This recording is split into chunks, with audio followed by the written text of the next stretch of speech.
Greetings, or perhaps I should say Habari Gani, which in Key Swahili language that means what's the good news? Well, there's always good news, and the good news is that I'm alive to talk to you.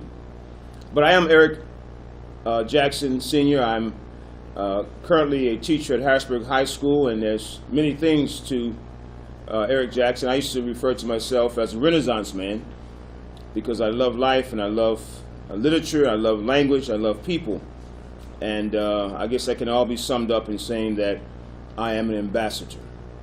An ambassador. And ambassadors have a relevance around the world. So the first thing I have to say is that if I can begin, we're talking about Dr. King and dreams, and we're in a presence with the whole DACA situation in the country.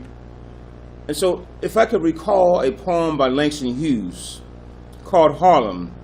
Some call it dream deferred. Deferred meaning something that's held back, that's pushed back.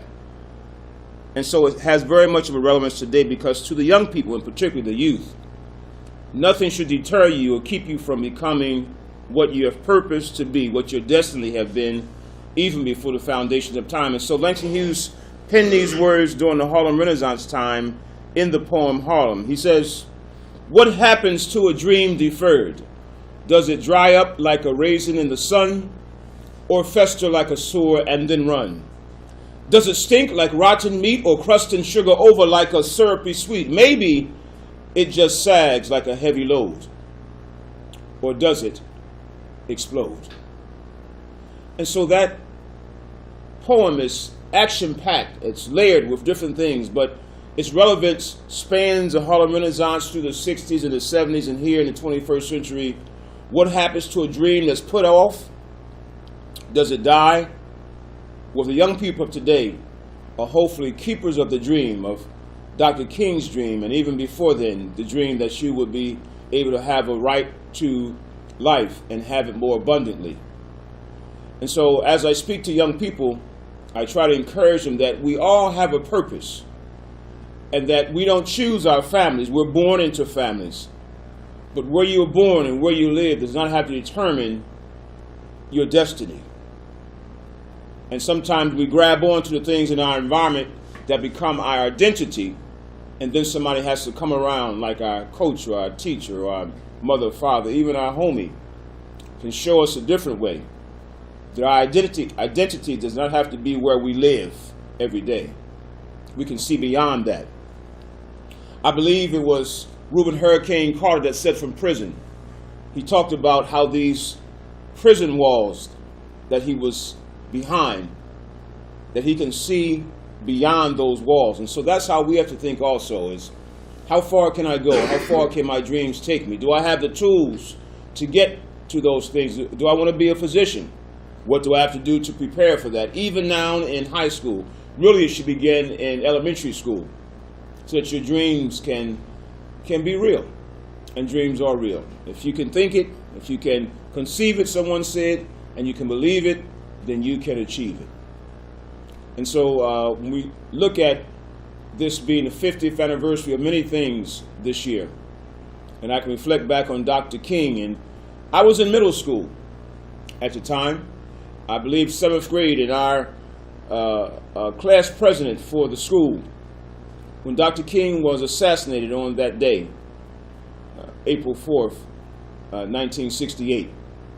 We were all in class, and the announcement in the news came that Dr. King had been killed, and we knew as much as we knew about Dr. King, that he was a civil rights leader, but we asked to be let out of school that day, and the administration said no, and so we walked out.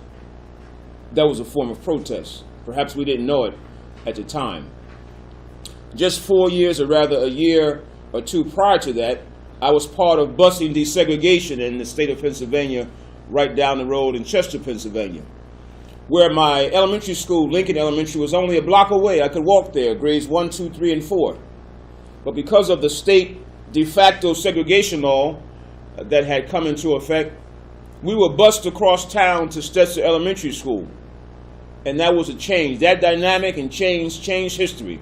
My youngest brother, who was in 2nd grade, had to walk 10 blocks to school, to Franklin Elementary School. And my mother joined many other parents and citizens of Chester, Pennsylvania, to protest, and so they walked around the school and they sat out in front of the administration building just so their children could get buses, and eventually they did. So I can relate to that. I lived through that. My father was a sharecropper along with my mother in Georgia. When they came north in the early or mid-1930s, he worked at Sun Oil Company, a big monopoly. The Pew brothers, you've heard of the Pew Foundation. Well, he was working for them as a forklift operator. But I can recall this, and I didn't know that it was segregation or prejudice. But during our family days, you know, when families will come together to celebrate together and eat food and play games. Well, I didn't know it then, but the white employees and their families sat on one side of the picnic grounds, and the African American or Negro at the time family sat on the other side of the picnic ground. When they would have Christmas parties for the children of those employees, the Santa Claus that we had was African American. And I never knew until about 4 years after going to that annual Christmas party that the man behind that mask was not Caucasian, was not white, was not Anglo-Saxon, but he was an African American man. Because at one Christmas party, when he turned to the side, and I can see the mask, but I can see his neck, and I said, wow, that's a black Santa Claus.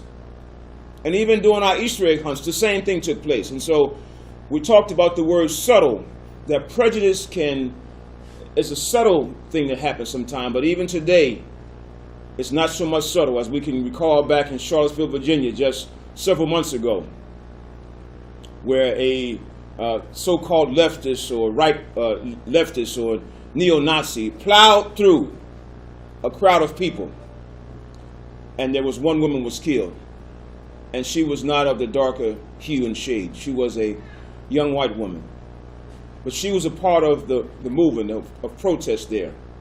And so we have to prepare ourselves, our minds first, educationally. We have to prepare our bodies, because even the things that we eat has something to do with our destiny, what we will become. And if we look at it from a cultural standpoint, diabetes and heart disease, some of those things can be prevented by what we eat and what we consume. And so first we have to consume the right things in our minds. We have to consume the right things in our bodies. And we have to consume the right things in our spirit. That is, what am I reading? What am I watching? What am I doing in the course of the day that is getting into my mind that will allow me to wake up in the morning and say, I'm nobody. But you are somebody. You are worth everything that you are. You were created by the grand creator, the great architect. That's who you are. And so because you were created in the image of the creator, I'm going to call him God because I am a minister of the gospel. And that's who he is. But he is the creator. He's omnipotent. He's all-powerful. He is omniscient. He knows everything, and he's omnipresent. He's everywhere at the same time.